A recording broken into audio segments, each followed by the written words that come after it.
Good afternoon and welcome to Taylor's second live event of the series, Shall We Call Power, Art and Scary Beasts. To launch the Collection 2, a volume which offers a selection of ideas of interviews of Taylor's publication Provocado Scaraci, we decided to discuss with some of the key contributors of our publication about one of the most controversial topics of all time, power. Today, our guest is Jason Brennan, with whom Marco Sonsini and I will talk about the power of voting. Hi, thanks for having me today. My name is Jason Brennan. I'm a political philosopher who works at Georgetown University in Washington, D.C. Most of us tend to think of the vote as not only a right, but a duty. But when an actual election comes, 30 to 50% of citizens eligible to vote do not show up. I don't think the fact that we have lower participation should always be regarded as a negative. Sometimes it reflects a degree of satisfaction with what's going on. But that said, there are a lot of negative trends. General support for democracy is lower now than it was in the past. There's weaker support for liberal free speech rights than there was in the past. The degree of polarization that we witness in almost every country is higher. They're more intolerant of one another.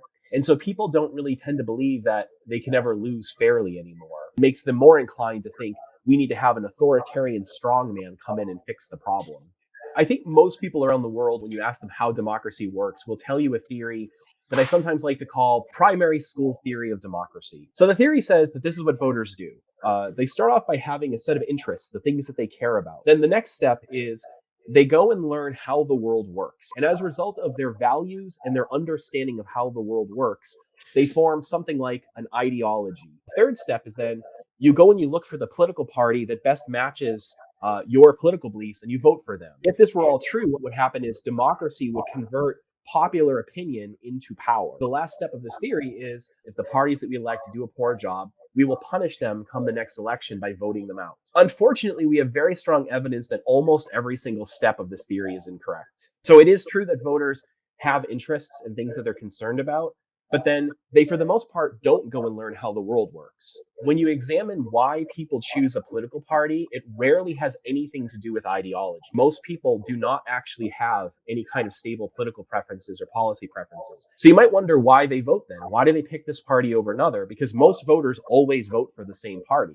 The biggest theory about this is often called the realist theory of democracy. Different identity groups get attached to different political parties for largely arbitrary historical reasons. People will try to demonstrate that they belong to that group by voting over and over again for that same party as a sort of expensive signal of their fidelity to the group. And when they do that, they get all sorts of social rewards, which means that for the most part, when we have an election, it's not reflecting the will of the people. It's because they even know what the candidate wants to do. And the reason that they do this is because their votes don't really matter very much. And that's ultimately the explanation. If you concentrate power in the hands of a small number of people, you now give them a strong incentive to think very carefully about how they're going to use that power.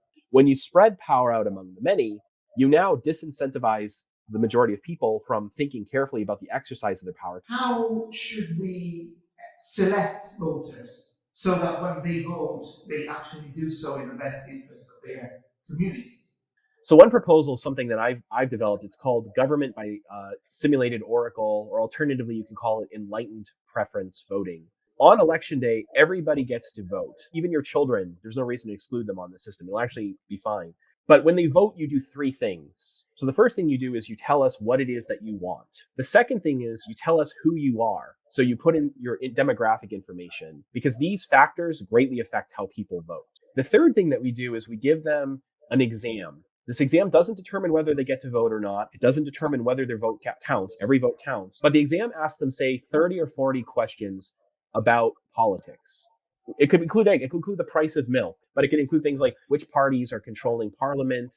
So we now know who the people are, what they want, and what they know. You can then statistically estimate what would a demographically identical Italian public have voted for if only it were fully informed.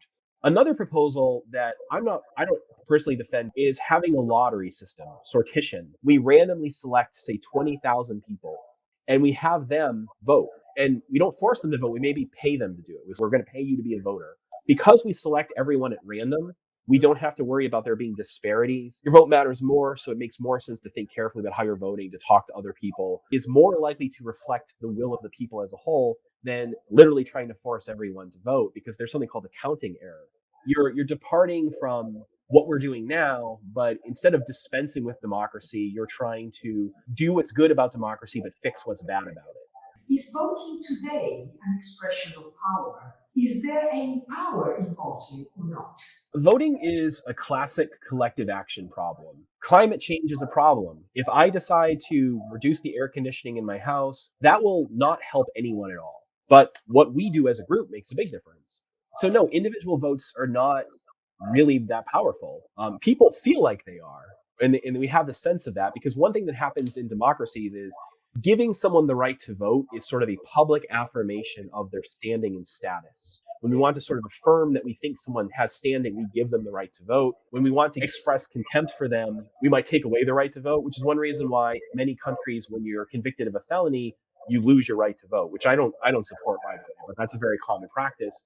But of course, you find in every political system, certain things are taken off the table and insulated from voters in general. And that's not always a bad thing. So the question of which things should be subjected to democratic control. Economists are pretty unanimous on this. You do not want democratic control of the central bank. And so in most systems, you have something where the money supply, how much the money supply expands and so on, is insulated from politicians. And thank goodness they are. As the European Union becomes more powerful, a lot of the things which are traditionally considered within the purview of voters that should be put to democratic control, your relationship to that power is very tenuous. What will end up happening in the European Union over 30 or 40 years is that it will start looking more and more like the federal government of the United States. It will work as effective as a federal system. But I mean, I'm not going to bet on it. I think more likely than not that will happen, but I'm not going to go stake my fortune on this claim, because it's very hard to predict the future of politics. Thank you, Jason. Thank you so much for this provocative and challenging conversation. Thank you. Thank you. Bye-bye. Bye.